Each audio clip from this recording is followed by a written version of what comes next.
Hi, well, I'm Peter Braun. I'm a sport and exercise medicine physician. The qualification for that is a fellowship of the Australasian College of Sport and Exercise Physicians, and I achieved that in 1992. So I've been doing sports medicine in and around Melbourne for about the last 30 years.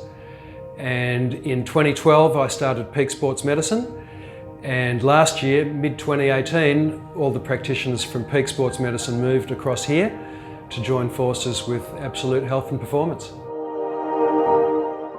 I've been involved with a range of sports, but at the elite level more with winter sports. I started off really as a failed athlete back in the 1980s, and early in the 1990s I started contributing to winter sports through sports medicine, and that's been a little bit more successful than my own career. Well, as a sports physician, we're specialists in sport and exercise medicine. And I suppose that's different from a GP, whereas GPs have an incredible breadth of knowledge in a wide range of topics, whereas we're more specialised purely in the sport and exercise medicine area and any things that relate to that. Well, there's probably two main groups. From the medical point of view, we'll often see people for a pre-season health check. We may need to look at issues like concussion, where it can be really hard to determine when they're ready to return to sport.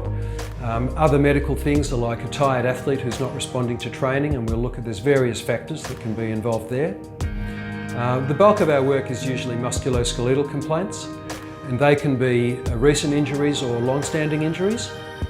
Recent injuries would be what we call acute, and that could be an injury to any part of the body, really from tip to toe.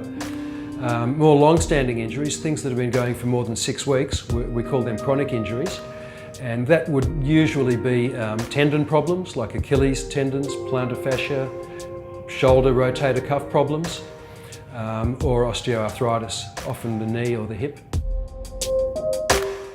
Elite athletes probably make up about 20 to 30% of my consulting, but by and large we see people from a diverse range of backgrounds, different sporting pursuits and recreational activities, and also a fairly wide age range. So like last week, I think the youngest person I saw was about 6 and the oldest was mid-80s.